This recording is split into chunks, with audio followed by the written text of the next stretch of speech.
Hello and welcome. David here from Blitz Breakdown. I've got my extremely cheesy glasses on because I used these for my profile picture for this channel and I haven't used them since. So you're going to get a little bit of airtime today.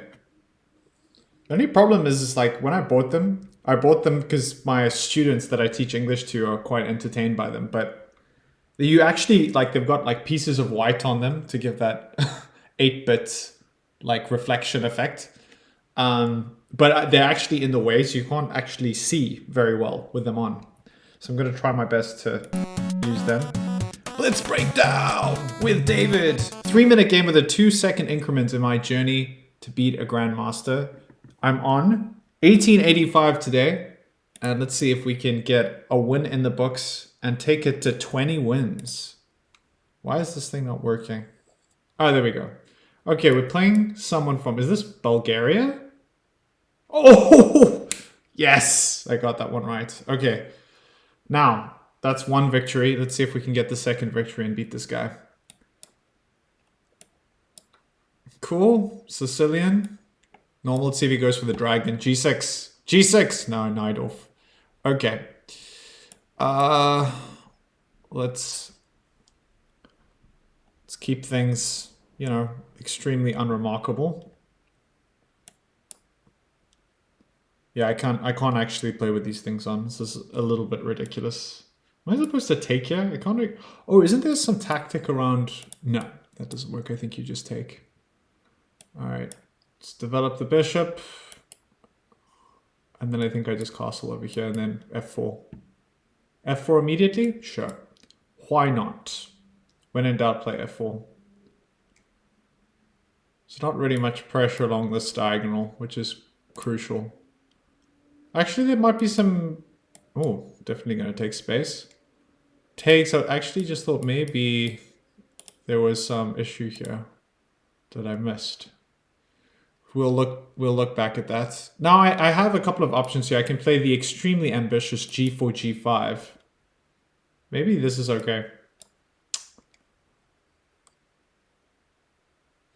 He kind of has to try and challenge... but now this creates a hook. I wonder if I can just take, and then, yeah, this looks like a little unpleasant. Probably needs to bring his king in. And then maybe I play queen to g2, and then push h4, and then I play g5, prepare g5. I kind of hope he plays king to h7. Because this is maybe, it is a threat. I don't know how real this threat is. Takes, queen takes. I mean, this looks pretty horrible, really. Actually, I'm seriously considering doing this. If he plays here, take, moves forward. Ugh. Oh, this is a weird situation. This is actually a very weird situation. All right. No, do I go for it? Takes.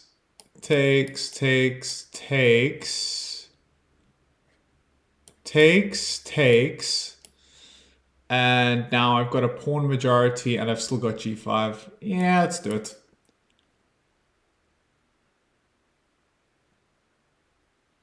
I think it would be this. Oh, no. This is okay.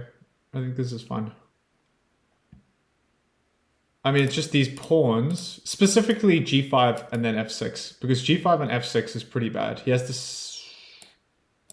sacrifices. I see. Okay, but now I've got some seriously unpleasant. Or maybe this is actually fine. I missed this move. I kind of get away with it for the time being. He can't jump in with the knight because he hangs his bishop. And I'm threatening to play this anyway. Can also play knight to e4. This is very aggressive. Yeah. This just looks crushing. I take with check and I recapture the knight. This looks very, very bad for my opponent. And I've closed off any discovery attacks. He can't do anything. He can't take over here because I'm threatening mate in 1. And this looks like it's just delaying the inevitable, I would imagine. But he's got a check. So maybe that does change things somewhat.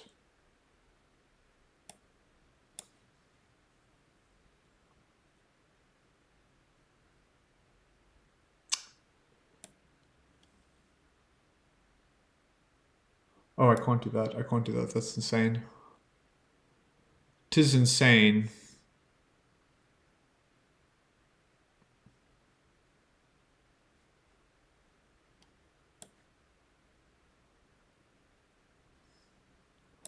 I really feel like I'm ahead here. And I just need to not think that there are too many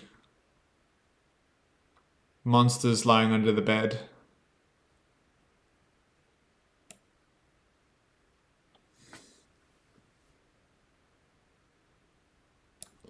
Yeah. The idea here is that this square is very, very important for the knight to go to, and I've just removed the bishop so the knight can't go back. And now I guess I just sacrifice because I got mate in 2. Can just take with the rook even, it doesn't make a difference. Check, mate. Yeah, he knows that he has to sacrifice that here, and it's still mate in 2. Woo! In the books. All right, that was a good one. After the horrors of the last few days, and I think it was yesterday. Yesterday was the really, really bad loss. To beat someone in that 1950 territory is good. 85% accuracy. And I think pretty happy with the opening. Yeah, here. So I was thinking here, maybe this move, there's something dodgy about this. Because after takes, yeah, you can't take with the bishop. Because now queen to b6 check, king to h1. And now I'm sure the queen can capture. And this is better for black. So you actually have to take with the rook. And here I missed something. F takes e is best. F takes e, takes back. And now b3. Oh, this is not a move that I think that I would ever find. And I think in this position, oh, that actually makes a lot of sense. After castles, just takes, because now you've got an isolated pawn, which is a nice thing to kind of aim for. Anyway, I didn't do that. Okay, g4's engine doesn't like g4. Queen to f3. Okay, yeah, that seems sensible is the best. Bishop to c4 is also a good move. Putting pressure along this diagonal. So I go for the more aggressive option. And again, and this is a blunder. Oh my gosh. I don't understand how this is that bad. Really. d4. Yeah, I saw d4. I wasn't too concerned about d4, but now the engine's going to show me that I'm an idiot. Knight to a4. And why can't I just move back over here? Knight to h7.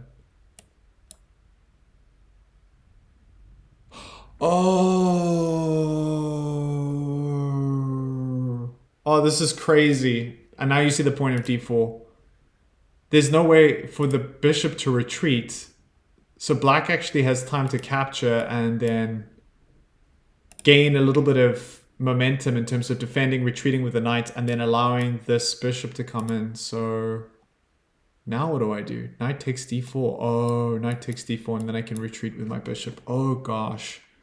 And, okay, so the engine still prefers black in this position, but even practically here, if you're playing this with white, you'd be pretty happy in a blitz game because of the fact that you've got all of these pawns, even though black is ahead in terms of material and in terms of objective evaluation. Wow.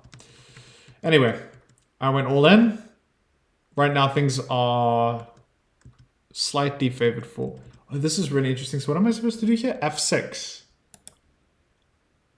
Oh, f6, bishop takes, and now f takes, e takes d. Yeah. Now, this is more problematic because You're attacking the defender and you're going to pick up the bishop. E4? Whoa, this is wild. Okay, so anyway. None of that happened.